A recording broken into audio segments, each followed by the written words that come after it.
Today's webinar session is around compliance with SharePoint.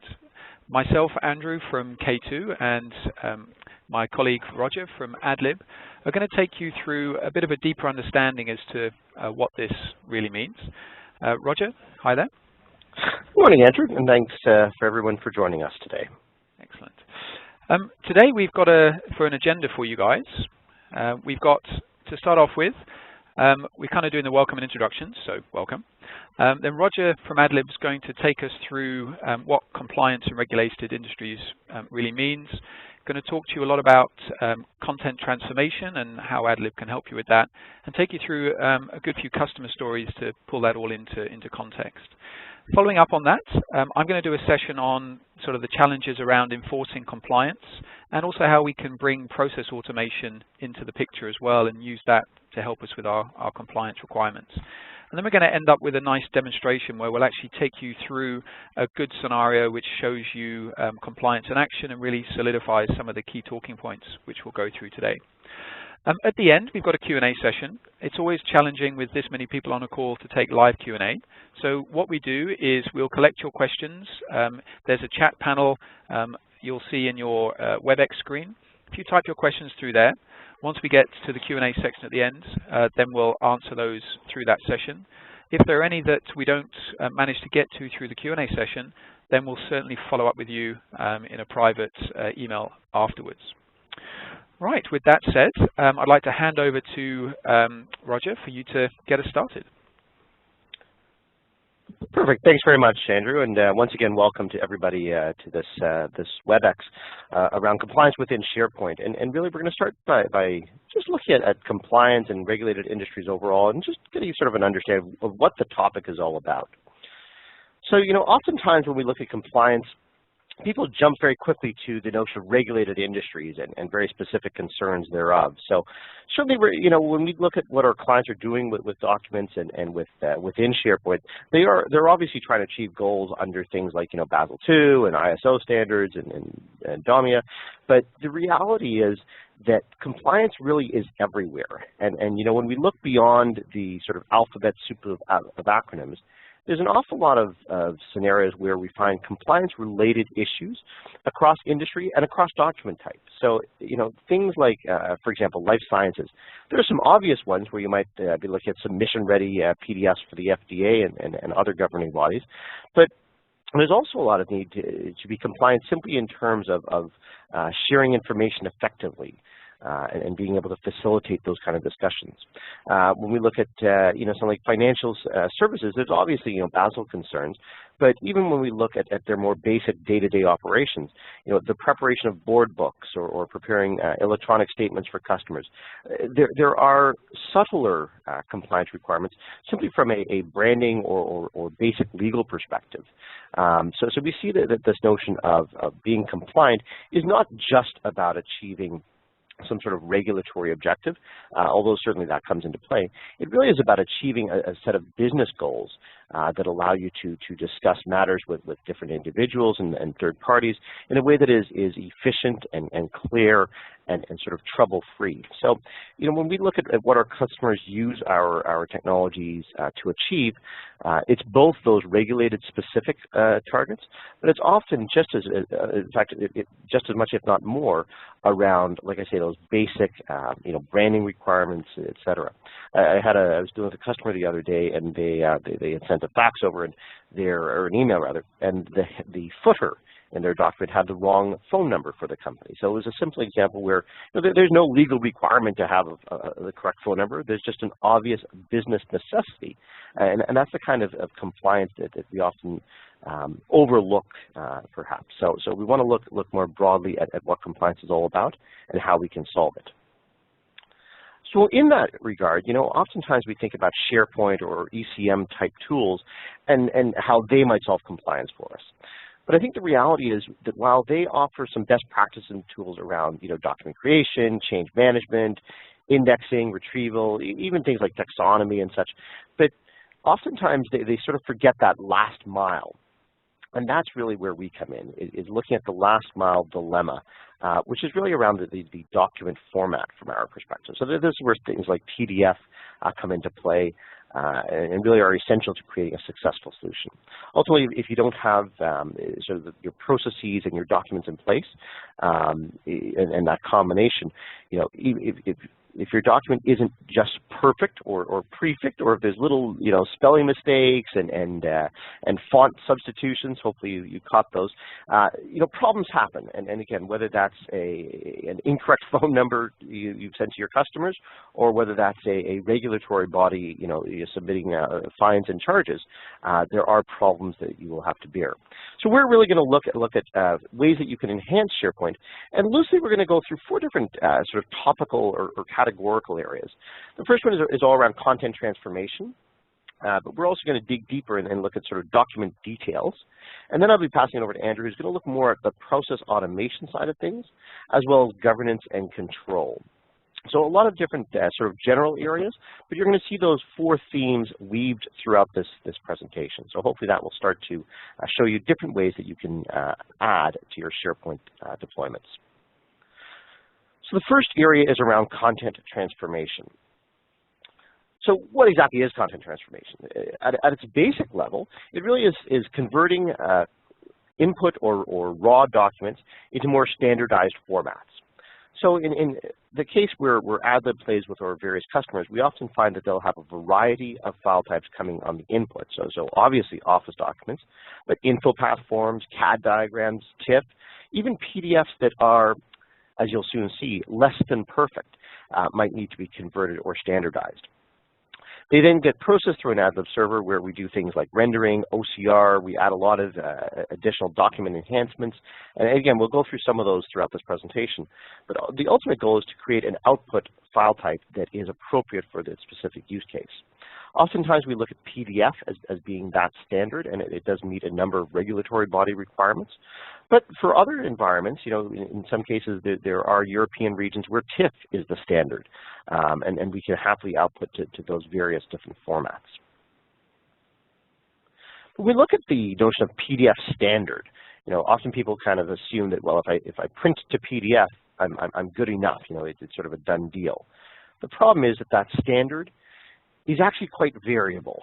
So when we look at, you know, raw documents coming into a system, this is an example that one of our product managers just stepped up using, you know, sort of common print to PDF type software that you'll find commonplace across an organization. The initial input information clearly has sort of a maroonish color. You know, it has certain fonts and styles. The output PDFs that he produced, however, were dramatically different. You know, these are wonderfully, you know, we chose them because they're visually obvious, but they're actually quite common. So things like font substitution, content reflow, sometimes the formatting is missed. Hyperlinks is a very common one that people forget. Most hyperlinks don't work in PDFs.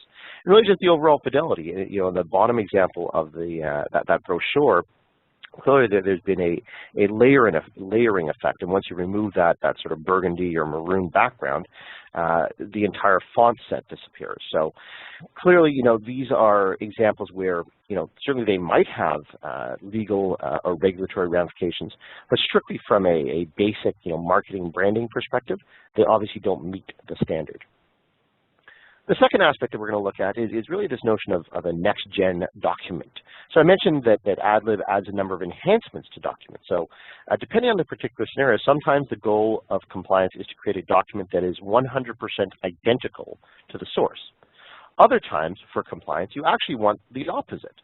So Adlib is able to add additional information or additional content to a core document and enhance that final output. So we can take metadata right from SharePoint and add it into the document. So things like status information, a document number, version control, date stamps, you know, standardized branding or disclaimer information.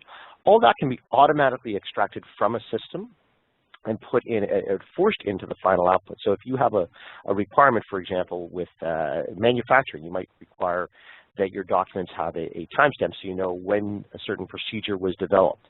You can enforce that and not have to depend on individuals manually placing that information on each and every document.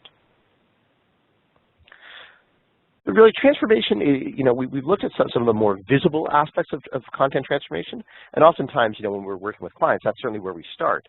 But where we end is a lot deeper. So we often describe, the notion of documents having a lot of hidden details. And the first aspect that I thought I'd touch on is just this plethora of almost obscure, but really sort of secondary concerns that people don't necessarily think about, but are very critical from a compliance perspective. So something as simple as, I mentioned previously, hyperlinks, or turning on or turning off PDF security as might be required, having information index, having audits and tracking data, all these kind of details that might not be highly visible to the sort of the human eye, but are critical when you look at submitting to different regulatory bodies. So again, I look at something like hyperlinks. If you don't have those, that potentially is an issue from a branding or from a marketing perspective. If you're not volumizing your PDFs, or if you're inappropriately applying security, that might also be a compliance issue oftentimes from a regulatory perspective. We have a number of bodies that specify the size that a PDF is allowed to be. So there's a lot of sort of hidden details that you need to be aware of from a document perspective. The second document detail that I thought I'd look at is this notion of compliance, beyond today. So what do you do tomorrow and decades down into the future? Certainly PDF is a good standard, but it's certainly not the only standard. So PDF-A is a specific subset of the sort of the PDF family, and it represents PDF archiving. It's a very specific international standard that has been developed for long-term archiving. So this is really a self-contained file that essentially is guaranteed to be able to provide access to that information long into the future. A number of government organizations have actually started to implement this as their standard. So we're seeing more and more organizations turn to Adlib to get this sort of higher level of PDF control. So we're seeing more and more of, again, not only that transformation and not only looking at sort of the hidden details, but making sure that those hidden details exist into the future. And in order to obviously provide this type of service, Adlib is very active with the PDF Association based out of Germany, and we're part of the PDF-A Competency Center in order to make sure that we're up to snuff on all the latest standards to deliver that to our clients. And I just want to touch briefly on this notion of doing it versus proving it. And, Andrew's going to talk more about that from a K2 perspective. But really, when we look beyond sort of the content transformation and the document details, when we get into more of that governance and control issue, it's important that you not only do the type of things that we've been describing, but that you maintain data around that. So we often look at the ability to have our management console on the back end be able to sort of manage or monitor this type of information and be able to provide reports on sort of data that's been sent to the system, the success rate, the job volume, processing time. All that sort of information could be relevant from a compliance perspective. So, the system is clearly more than just sort of that creation of PDF. There's a whole sort of enterprise layering that goes above and beyond that. So certainly we transform documents, but we also are very clear with our clients that we're able to offer, the integration to different third-party systems like SharePoint, certainly the automation of various business processes, and ultimately that management of everything, including the sort of governance and reporting capabilities.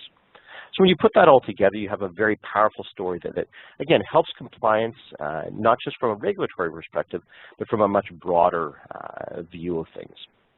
I want to spend the last couple of minutes just looking quickly at sort of customer compliance case studies. A couple of different examples just to show what customers are actually doing with this technology and how PDF or PDF-A can actually help you. Because again, this is something that the people don't often think about. They often look at SharePoint and sort of assume that SharePoint or an ECM tool is really the be-all, end-all for compliance. And what we find more and more is post-implementation, they find these little additional details and headaches, and that's really where we come into play. So the first example is around the U.S. Department of State, and I'll pick on myself a little bit. The logo seems a little bit off. This is a great example of version control and lack of compliance. Certainly there's no regulatory body that's going to be plagued by this, but I can tell you that from a marketing perspective, my friends in brand will be quite upset that I misplaced the logo on this file. So you can see the compliance can have ramifications quite broadly. But the U.S. Department of State, they were looking obviously across the pond, but looking to modernize their systems and really meet something called NARA, which is the National Archives and Record Administration standard around archiving. So they certainly wanted to improve their very inefficient legacy-based or cable-based system that was in existence in over 200 some odd locations worldwide. And to do this, they implemented 20 different Adlib servers. So this is a fairly large-scale production in order to process 3,000 to 5,000 cables per day. Now these are automatically being intercepted. We're able to rip apart the cable and convert to PDF-A, again, that specific subset, the different pieces of that cable, and then store it all into SharePoint automatically. So obviously, there's some efficiencies that they gained. They no longer have to take these cables and manually convert things. They are able to sort of do that all automatically on the back end. They're able to, reduce errors through using automated routing, automated metadata inclusion, etc. But from their perspective, they were also able to achieve their NARA compliance, and so we were able to help them achieve that through the use of this PDF-A standard. What's interesting is PDF-A is a loose standard. It's a recommended standard within NARA, but it's actually a much more stringent guideline in Europe, with a number of organizations enforcing that the PDF-A is the only acceptable format for government submissions. So we do see variations around the planet, but certainly NARA does recommend PDF-A, and we were able to help the U.S. Department of State with that specific problem. The second one is almost the opposite example. So if NARA was all, or the U.S. Department of State and their NARA issues was all about managing volume of document, Roche Diagnostics is almost more about managing value of document. So certainly there's a large volume, and don't get me wrong. There's a lot of information going on, in a pharmaceutical process, but their end output is really something that needs to meet very stringent FDA guidelines for submission. So their challenge was how to meet these regulatory guidelines given sort of the increased demands on their document management system. And they wanted to consolidate this whole process into one sort of streamlined approach. They were able to consolidate the document management system as a single global system that touched on not only SharePoint and obviously Adlib, but SAP as an additional piece of metadata supplementing the workflow. They were able to augment their original ECM Documentum deployment with this new solution. So we've got a lot of different pieces moving around, and again, they certainly do have a large number of individuals, 12,000 users, 250,000 documents, etc. But their ultimate goal, as I mentioned, is really around meeting the FDA audits for high quality rendition. So this is a very detailed sort of process. And you can imagine if you think about pharmaceutical submissions, there's a lot of very specific considerations. You think about special symbols and characters, you think about margins and colors, and a lot of details that organizations might typically ignore. But in the case of the pharmaceutical or life sciences industry, ignoring those little details can mean failing an audit or having a submission rejected, which can result in literally millions of dollars in lost time and lost revenue. So when we look at the Roche scenario, they're looking to Adlib to help ensure not only the automation and the efficiency of these processes, but really the compliance from a low volume, very specific document perspective. So we're able to achieve both that sort of automation of process, as we saw with the PDF-A conversion for the U.S. State Department, but we're also able to achieve very specific and very customer-specific details in terms of how you render documents for submission. And with that, I'll pass it over to my colleague Andrew, who will continue the conversation as we look beyond the notion of content transformation and document details that I've touched on, and really dig into process automation and a little bit more around governance and control and reporting thereof. Andrew? Thank you very much, Roger. Hi, everybody. As Roger said, yes, I'm going to now move the conversation on to sort of some of the challenges we get as we're looking to put sort of the automation and governance around the creation of that content. One of the interesting things as a consultant, that I've seen change over time is just the way that people are changing the way that they work.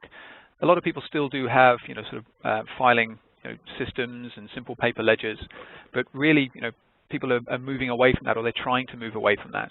And when they're moving away from it and automating it, one of the challenges is how do you put that proper governance behind it? How can you be compliant, and subsequently how can you sort of mitigate risk, particularly when you think there are a whole range of things which you need to prove in order to kind of say that you are compliant. And we've just put a couple of those up on screen here today. You need to authenticate you are who you say you are. You need to show that you've done kind of applied due process. You need to make sure that you're applying standards. There's lots of things which you need to be able to prove in order to be compliant. And indeed, that can be for each document that's created and also for each process that you follow. So we really need a way of talking about how can we use technology to help us tackle this problem. One of the key focus areas for us today and around this session is SharePoint. Well, how can we use that as a tool in order to help us answer this sort of compliance problem? When we look at SharePoint, it's a great platform and it comes with a huge amount of capability, and we've just put a few of those up on screen. And I just want to highlight for you some of the key ones which sort of occur in this compliance area. One of them is content management, so the ability for you to store your documents, put metadata around those documents, quite a key way, be able to search and find your documents. Be able to use records management so that you can put your holds and retention policies against your documents. And then also the great ability for you to be able to create portals and have people collaborate with inside of SharePoint in order to pull the right content together, follow the right processes, and at the end of the day, keep a record of how you became compliant and how you got your compliant documents that are stored inside of the record management space. One of the challenges for us, though, is that when we take SharePoint, it comes as a great platform, but it's basically a suite of capable features that you can leverage in order to kind of put a solution together, if you like. But when you're a user, you don't really want to focus on those specific pieces. You actually want to be focusing on executing a business action. And what I mean by that is you don't want to know that you're going to go and put something in a document library and then you're going to send it to a record center. And in order to be compliant, you need to have made sure that you've called your colleague and recorded their decision against something, that that you've gone in and you've taken that document and you've created a PDF version, you've checked that it's compliant. Really, the users should just be using a tool which manages and makes sure all of that just happens for you so that you become compliant at the end of the day. And that's really what this session is all about for us. So the burden of understanding how this works should be on the system. It shouldn't be on the end user. The features and functions which occur to make this process compliant should just be invisible.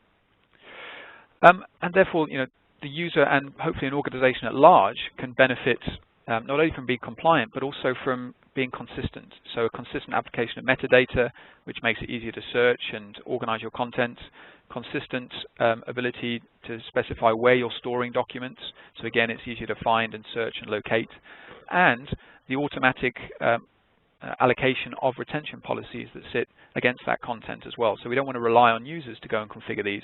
They should just be put in place so you apply the company policies as part of that.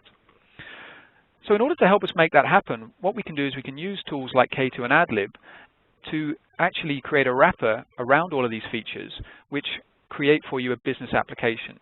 So your users will use a business application to solve a particular problem for you. And in today's scenario, we'll show you compliance for a contract management application. So when we talk about business applications, we're talking about people performing a specific business function.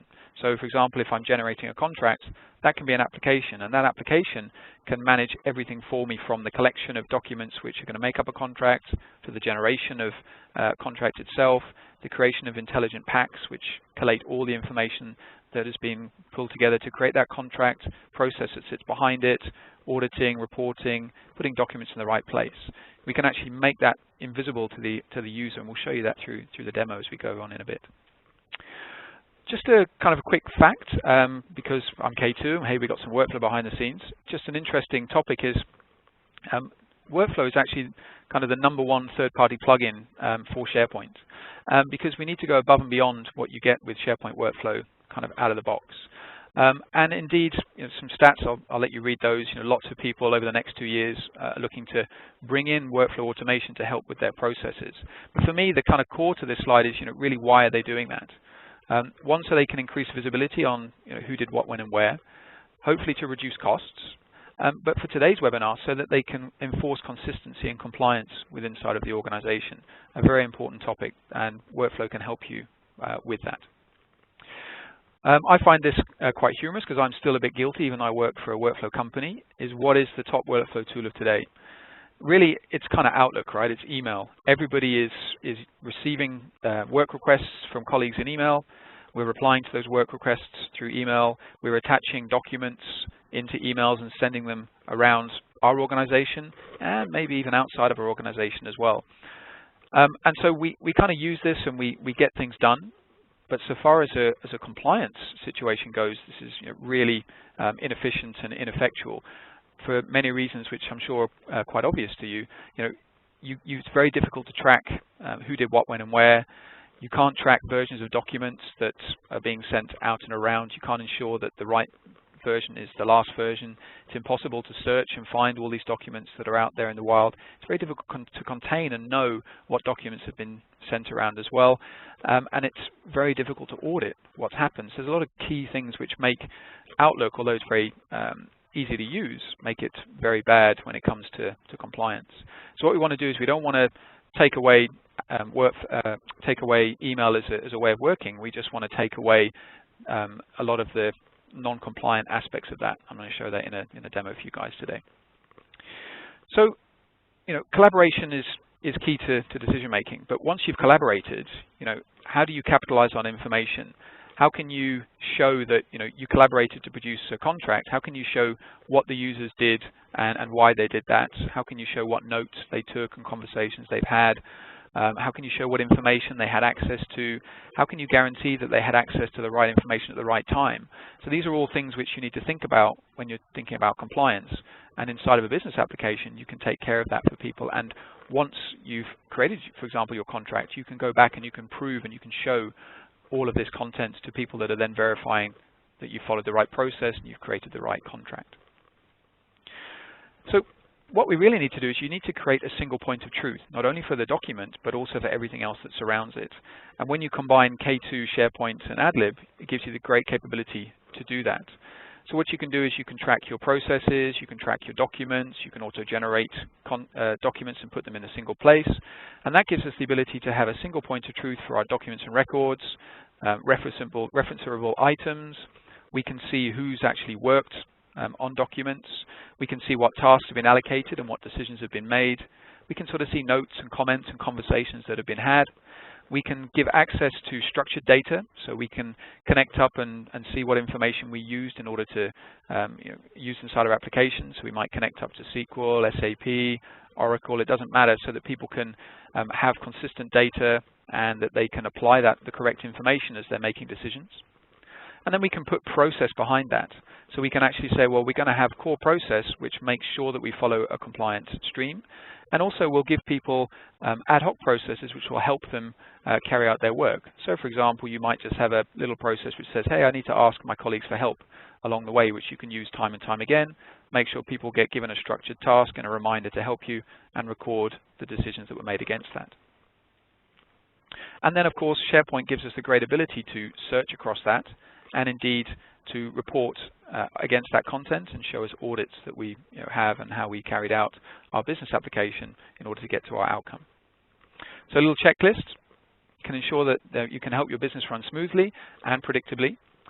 You can meet audit requirements, so you can make sure that you show you went through due process and that you've got records in place, and those records can be put in place automatically for you. And hopefully you can streamline your processes and also show full auditing and show reporting capabilities that sits off the top of that. So although today we're talking about using our tooling for compliance, it's also important to note that as you start to use these tools, you also get a great ability to go and make your processes more efficient. So as well as being compliant, they can be more efficient because people have to do less, because K2 is managing your process, and tools like Adlib are managing some of the manual tasks that people would have done sitting behind the scenes. So what does K2 give you? In order to help you build this, K2 is a suite of tools that lets you create workflows, build forms that users will use, have some reports that will show you what's going on, and give you access to data underneath the hood. So what that means is that we can actually create processes which will drive, in this case, the creation of your content. So let's think, typically somebody will submit that they would like a contract created, for example. We'll allocate that work automatically to the correct people that need to carry out reviews and approvals. We'll give the ability for people to collaborate and do work with each other until such time as they're happy with the content. We can make sure that that's easy to use and it's trackable. What we can then do is we can ensure that we deliver consistent execution to the business, and that we can do quite a lot of background automation to take away both some of the manual things people need to do, but also to ensure that standards are put in place. So we can ensure that we generate contracts based on templates, that all of the good stuff that Roger spoke about, making sure that your documents have got the right company headers and footers, telephone numbers, etc. That's all just done automatically for you. And we can automate that across SharePoint, but also other line of business systems as well. So if you've got people that work internally on SharePoint, but maybe people that work externally in CRM systems, they can all collaborate together across a single business application. And then, of course, we want to give insight. So as people are using the applications, we want to give management the capability to visually see what's happening, to notify people when they've got work to do, and to remind people that they've got things to do. So we can actually get great visuals on how we're tracking as a business. So what are the key goals as we run through today's demo? Well, we want to show that can you find your content? Is it the correct content? Can you locate it quickly? If I'm given something to do, I don't want to have to spend a lot of time searching to find relevant information that will help me carry out a task. Are my processes mapped and understood? I work in a lot of businesses where people have mapped their processes, but they haven't actually gone to the next step, which is to actually automate those processes and to make sure that they're well understood. So K2 is all about taking the next step and automating those processes. And also, how do you access your data? So when people are making decisions, information is not just in a document, it's also stored in other systems. So we need to make sure that people have an easy way to get access to that, and that they can get access to information that's sitting across multiple systems.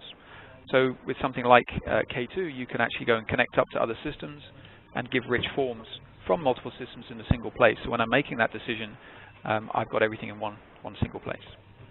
And lastly, let's think about the people who are involved. It's often very important as we go through a compliant process to say, who was involved in carrying out a piece of business work? Who was involved in putting a contract together? Can I prove that what they could see? Can I prove what they could change?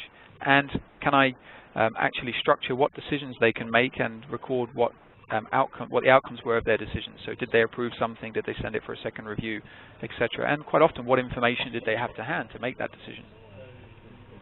And how much reporting do I need in order to prove and track everything I did through the process was correct? So we need to be able to track things, we need to be able to control everything that's going on, and we need to be able to measure success and failure, both at a compliance standard, but also at a service delivery standard as well. So let's take all of that, and let's put the pieces together through a demonstration. So I'm just going to come up and share some different content for you. Bear with me one moment.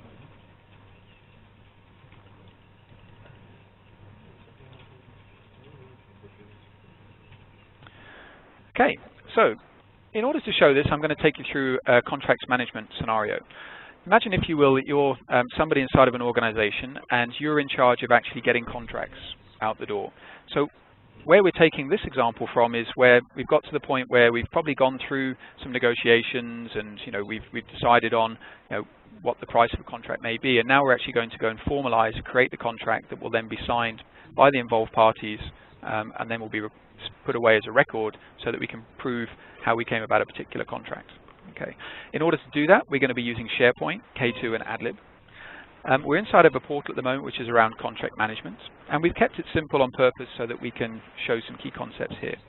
I can see a list of contracts which are currently tracking and see where they are. As an individual, I've got a work list which is showing me tasks that have been allocated to me.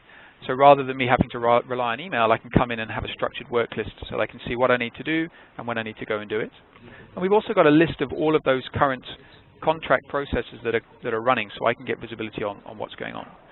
So as an individual that wants to start formalizing a new contract and get it approved, then I'm going to request a new contract to come into play. What this will do for me is this actually then shows me a structured form here.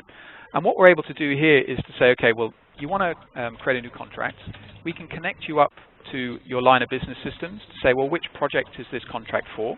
So we'll just load that in. So we can say, hey, this is for this particular project that we're running. So again, we're taking away user error. We'll just fill in a few other details. So we'll say, hey, this is the amount of the contract, when it's due, and when we expect it to be completed.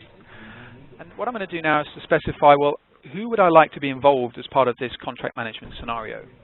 Now, behind the scenes, there's a workflow process which is dictating, based on the contract type, who is actually going to be the person that approves it. But we still have the flexibility as an individual to specify that I want other people to be involved in this process as well. So I could say, hey, I also want Anthony involved.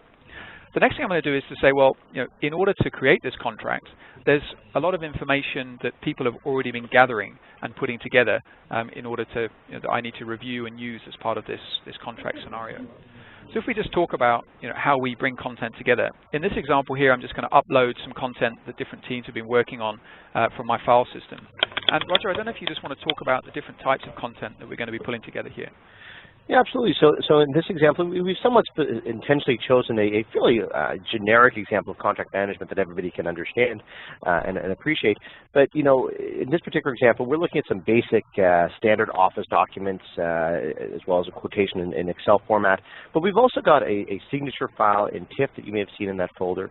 And ultimately, Adlib is able to process well over 400 different file types. So, in the scenario that we're looking at here for contract management, it's going to be pretty basic, but if you were looking at working around standard operating procedures or creating RFPs, there could be an infinite number of file types, not only in terms of the variety that might be specific to your business, but also from a legacy perspective, dealing with legacy or almost archaic file types and being able to share those, collaborate with those, and open those without having every employee need a specific piece of software on their desktop. They can just use a standard PDF reader to open that information.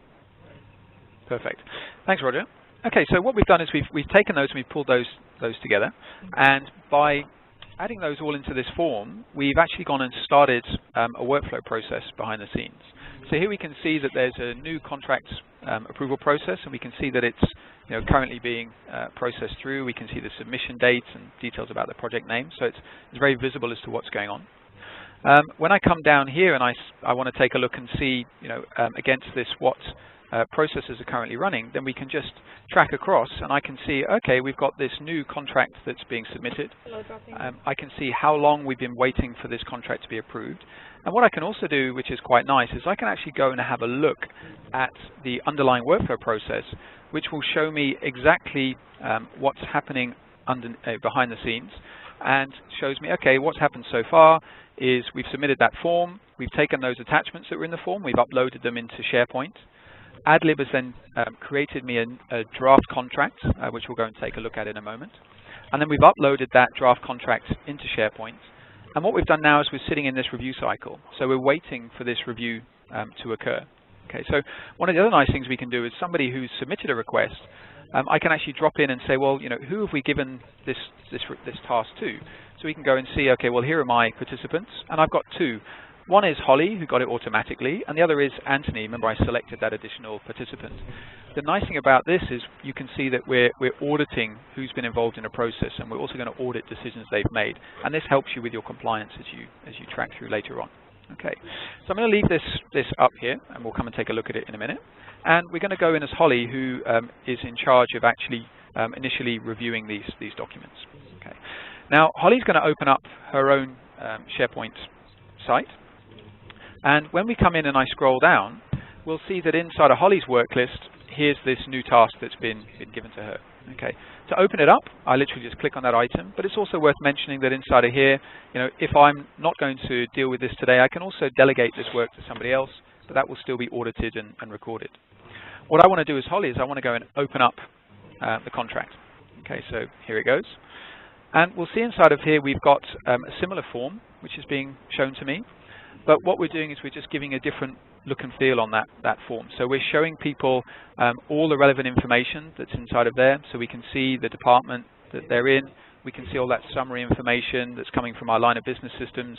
We can see those details that were entered by the person that originally submitted the contract. So we've got all that information to hand. We don't have to go hunting for it. Also importantly, we've got a list of all the documentation which is relevant for this contract. So we can go and quick link to all of the attachments. But we can also say, okay, well, let's go and have a look at the draft contract, which is really the key thing that I'm reviewing here, right? So I don't have to go and search for it. It's just there for me. I can open that up straight away inside of here. And we can see that that contract's been created. And Roger, I don't know if you just want to give a little précis of some of the stuff that's been done through here. Yeah, sure. So what we see here is the draft version of the contract, and what's interesting from a document perspective and a compliance perspective is that there's as you can obviously see, a very large watermark that states draft. So this is something that Adlib is able to add into the document itself. And what's important about this from a compliance perspective is we're forcing that. So it's not about the user having to think about, is this the right document or did I put the right information? You've enforced that as simply part of a standard workflow policy. And we're seeing more and more people have an interest in how do you make that document compliant and how you make that process compliant. And even if I look at the form that Andrew showed previously, we have a number of customers who are actually looking at not so much internal forms but external forms. Being able to PDF that as part of a process flow. So you're able to capture the entire process from sort of submission, the different forms, the various drafts, and later on we'll see the final version. You're able to capture these, PDF them, and add this kind of metadata to support the information. Perfect, thanks. Okay, so as Holly, I've reviewed that, and I've decided, yeah, the team have done a good job. So I'm going to come down here, and I've got my key decisions that I can make here. So I'm actually going to say, yeah, you know what, I approve this. And remember I spoke earlier, we often have conversations or we write comments as we go through, and this is almost a bit like when you would reply to an email to say, yes, I approve it because of this. Rather than that, we can just drop it directly into here and say, yes, looks like a good draft. Over to finance. Okay, so I can record my comments against this, and then when I come down and I actually submit this away, we'll save that comment history along with this entire set of information that sits through there. Okay, so we just click OK, and then we'll see that that task has disappeared off Holly's task list. If I just get rid of that for her, we can see now the process has moved down and it's been sent through to legal approval. So we'll just quickly go in and say, well, who deals with legal approval? Well, in this case, it's our colleague Chris. And you'll see a bit of a theme here now. So this is where we kind of get a standard way of working. Chris gets a portal. Chris looks. He gets a task. He opens up his task. When he comes into that task, he gets a familiar form that everybody else has had. But inside of here, he also gets to see the comment history that sits down there. He also gets the quick links through to the contracts and the key documents that are important for him to go and take a look at. And he can say, yep, I've read that document, and you know what? Yeah, I approve it as well. So I can say, looks good. Let's send for signing. Okay, so everybody's been pretty happy with this. If they weren't, of course, we could send it back, and the teams could work together until they were happy. So I'll just submit that away. Off it goes. I mentioned in the beginning, as well as using kind of task lists, the other thing which we realize that people use is they do also use email. So let's just say, for example, Chris, rather than going into a task list, he was going to log into his Outlook client. So we can see inside of here that as well as sending through them coming into a portal, you can also see that they get emails to say, hey, do you know what, you've been asked to go and approve something, and you can open the work list item direct from here. Now, the difference between this and the traditional way that we use email is that we're not attaching the information about the document in the email, and we're not sort of losing control. We're just letting you know, hey, you've got something to go and do. Click here to go and do it. We're keeping all the content centrally, and we're tracking everything that people do. Okay, so it's a nice way of still letting people use email, but taking them to the right place in order for them to go and perform their role. Okay. If I close this down, what we'll be able to see here is that as we've tracked through, a couple of key things have occurred. One is we've used Adlib in order to go and create this particular contract. Not the end of the world, that's for and sure. the other is that we're actually going and saying, okay, great, let's let Adlib go and create a package that sits inside of here. And we're going to go and take a look at what that actually means inside of SharePoint. So we've done a lot of automation behind the scenes. So for this particular contract, if you remember, we've got contract and it's number 560. What we've done throughout this whole process is we've automated the storing of that contract inside of SharePoint. So inside of here, if I open this up, then we can see that we've got a whole set of documents which contains everything that we've been dealing with inside of this solution. So we've got those original attachments, so we've got a record of those. we've also got the secondary, the new contract, which will no longer have the watermark on there. So I can just say, hey, let's just go and open that up. Just give that a second to open. No. So this is, so it's next week. Well, wait, if I could just remind folks to mute their phones. I think we've got another conversation going on the side, which might be quite interesting. But okay. so now that we've got the contract document open, what you'll notice here from a document perspective, which is obviously the Adlib focus, is a lot of little subtle but important differences. So you can see that the watermark has now changed. It's no longer in draft mode, and again, this is an automated process, so it's not dependent on that individual end user doing anything. We're also able to use a lot of that metadata to make sure that some of those detailed pieces of information, the name of the item, ECT defense, etc., are automatically put in there. Perfect. The other thing which I find really, really fascinating, and I know I've spoken to Roger about this quite a lot of time, is that when we actually go and take a look at some of the great ways that we can, that Adlib actually takes all of this content and pulls it together, we can see here that an entire contract package has been put together based on all of those other documents which we've kind of been pulling together through the process. And this is really interesting for me because we get things like table of contents created and cover pages, and I know there's a lot of other stuff inside there, Roger, which you probably just What's neat about this is it's sort of a back-end automatic process. So again, your individual is not having to pull this all together. It's just taking all the different pieces and putting it into one safe area. So from a compliance perspective, you've now got a permanent record of all the different things that went on. And what we've created here, as Andrew points to, is an automatic table of contents where we're automatically taking the name of the document to create things like aircraft characteristics, maintenance, non-U.S. service, all those different titles are just extracted from the metadata. And the actual document that you see in sort of the right area of the field has a lot of information. So in addition to that large watermark, showing the contract number, you've also got things like headers around date stamps. It's clearly marked confidential. You can see that footer, this data not to be copied. You've got a page numbering. So you've got a lot of compliance-related enhancements to the document, as well as creating this sort of package document itself in an automatic way, again, without the user necessarily having to do anything. This just happens on the back end, and now you don't have to search through, which version of the contract and where's the draft and where's the support material. It's all been automatically pushed from K2 through Adlib into a single PDF combined document. And yeah, if you click on that final one there, Andrew, the signed quotation, what's interesting here is again, we've got different file formats, and this was actually one of the elements that came through was sort of you can see it looks like a fax that came in as a TIFF. We're able to convert that to PDF. We're actually able to OCR that so you can search on different terms. So quality assurance and air stress, etc.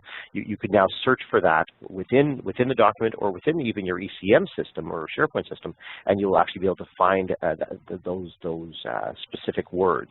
And Andrew's doing a little search there, and you can see the quality popped up. So it's a great example of something simple, but something that people don't necessarily think about when you look at content transformation and document details.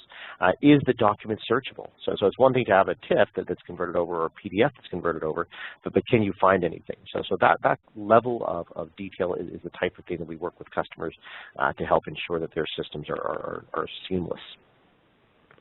It's great. I think it's fantastic, that whole area there. Next thing we do is we say, okay, well, so we've got this contract pack, and if you remember, we actually sent this now for somebody to go and sign. Okay, so that's come back to the originator that submitted it. So here I've been given a task to go and sign the document. So again, I'll open that up. This time we're taken into a slightly different area, and what we're going to do is we're actually going to apply a digital signature to this, and it's not the focus of today's seminar, but it's just a nice, interesting kind of wrapper-up piece. We're able to actually just go in and apply a digital signature to our documents as well, so that later on we can actually prove not only that we created them correctly, but also that they've been digitally signed by the process that runs through there. Once that's kind of occurred, then what's going to happen is that our process will track on through, and we'll then move away into the next piece, which is to, I put my signature in wrong. I'll go fix that up in a second. Then we'll see what will happen is as we track down, this is then going to go through, and it's actually going to start to create records for us inside of SharePoint. So what we'll get is not only do we have the contract created, but we also get a list of documents which are put in automatically for us inside of SharePoint as records inside of here. So we can drop into any of those kind of records that have been created for us, and here we can see the contracts, the package, and everything all being placed inside of SharePoint as a record with that retention policy, which is going to help us again. What we also do is, as well as giving you details, putting a record about the contract and the package, quite nicely we also create you a nice little summary. So we can say, well, if somebody wants to know what's happening inside of our, how we got to the contract we got to, they can see the contract, they can see the contract pack. But we can also give them a nice little audit report, which is showing, okay, well, listen, this is where it originated from, this is the key information that it was about, a link to where those contracts live, that full comment history and who was involved, a link to that view flow so you can see what happened, and when it happened, and a list of all of those approvers that went through and completed it. So you can make it very easy for people to prove and to show that they carried out due process and what they carried out. I think this is a great example where we look at, Adlib obviously looks at documents, but sometimes I forget the workflow side of things, and I think this is a great example of, that fourth idea. So, beyond the content transformation, document details, and the process, it's the governance and control, and this is just a great example of how you can capture that information and display it from a compliance perspective. Yeah, so it's nice and easy for people to use that. You can also come in and you can see inside of our visuals as well. If I wanted to come back and we want to link through and just prove that from a technology point of perspective, what happened and when a decision was made and who the person was out of all those that were given it, who made it, then that's all there and available for you to go through and show what occurred, as well as showing you some of the areas around how long it's taken you to run through. So you can go and say, hey, why does it take so long to sign a document? Let me go and see if I can chase those people up and make them sort of more efficient as we run through. And that kind of really wraps up our session here on the sort of demonstration, on around how we can actually take the different tools and we can pull them together to create this business application, which is contract management, which helps you sort of automate and be compliant. Rather than you applying tools to be compliant, the tools are driving you and forcing you to be compliant. But Roger, I don't know if there's anything else you want to add, and then we can head into kind of Q&A. Yeah, no, that was brilliant. Hopefully that demonstration gives people a good sense of those four different aspects that we talked about: the content transformation, the level of sort of document detail, obviously a lot of process automation that was very clear during the workflow, and ultimately the governance and control issues. So I think that gives people a great summary of everything that was going on. Perfect. Okay, everybody. So I don't know if you want to just spin through into Q&A cycle. So I'm just going to go down and have a look at some of the questions that have been put in place for us. I know we've got a lot of them coming in, and I know we're going to be tight on time. As Andrew mentioned, if we don't get to your question, we will be sure to contact you right after the email to discuss. And obviously, some questions are very specific to different environments. I did see one that was quite general, so I'll just answer it real quick. There was a question on digital signatures, because we did reference that during the demo and our ability to incorporate those. And the short answer is yes. So Adlib is able to capture digital signature information. We have a very rudimentary offering built into our software, but more importantly, and this was the real question, was do we work with third parties? Yes, we can absorb whatever third-party digital signature tool your organization is using. We can capture that information and integrate that into the final output PDF, so that information is not lost. And we can do that for both electronic as well as digital signatures. So hopefully that helps. Perfect. So we got one that's sort of come through from people around K2 as well, and it's a question that we often get, and it's around how do you actually build a process that sits underneath the scenes. We've got different tooling which enable you to actually go in and use a nice, easy drag-drop environment in order to go and specify, when work should be allocated to people. Also, when we want to integrate with technologies like Adlib, we've got nice wizards which you just drag in and say, hey, please go and create that contract for me. Please go and create that package for me. So it's all about using visual tools which enable you to specify what your process looks like. Also visual tools for your forms and visual tools for you to be able to go and connect up to your line of business systems so that you can pull that data into place. So we're all about trying to reduce the code footprint that sit underneath the hood and run through. So there was a question here for Adlib around, does Adlib support compression? And if you have a little commentary on the ratio, or the compression ratio. So yes, we absolutely do support compression. Actually, it's interesting. That's an increasing use case for PDFs, is just the notion that server storage is not, as the expert had predicted, is not free, and it's actually quite an expensive cost. We're just in the process of publishing a benchmark study on this exact topic, so the question is well timed. Unfortunately, I'm about a week behind, and so I suspect that will be published in early September. But the short answer is yes, we absolutely do support compression. The ratio of compression will depend on the particular document, so both the input format, the desired output, whether it's PDF, PDFA, whether we are doing OCR or additional enhancements. So all that has an impact on the final ratio of original size to output size. So in general, I can say that it can be, at a very minimal level, you can see, you can easily cut a file size in half or greater. But again, it's going to depend on the number of variables that I mentioned. So we do have a benchmark study that I hope to publish in early September, so that will give more detail. But we can certainly help walk clients through specific scenarios for server sizing and such. Perfect. Roger, I've got one more question well, lots of questions, but one more which I think I'm going to have time to take. I was going to say, yeah, I think we can do one more, and then we may have to call it. So please go ahead. So question which I had is, in the demo, were the forms created using InfoPath or using K2 Smart Forms? In the demo which I showed here today, we built these using K2 Smart Forms.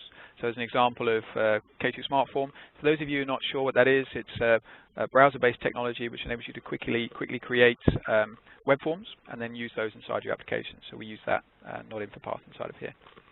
The InfoPath is a very SharePoint common thing, and a lot of people are using that as a basic thing, but obviously K2 has a much more robust solution. On the Adlib side, we're able to capture both InfoPath form as well as K2 information, and then convert that, like I mentioned, to something that you can store for future reference. Perfect. Right. Well, there are other questions. We're going to take those up and we'll reply back to you via email, because unfortunately we're out of time, but it's great to see so much interest in today's session. I just want to say a special thank you to Roger for joining me today, and obviously from everybody on the call, thanks for spending the hour with us. Our contact details are up on the slide that you can see at the moment. Please do get in touch. Thanks for hosting, and thanks to everybody for joining us today. Have a pleasant rest of your day. Thanks, everybody.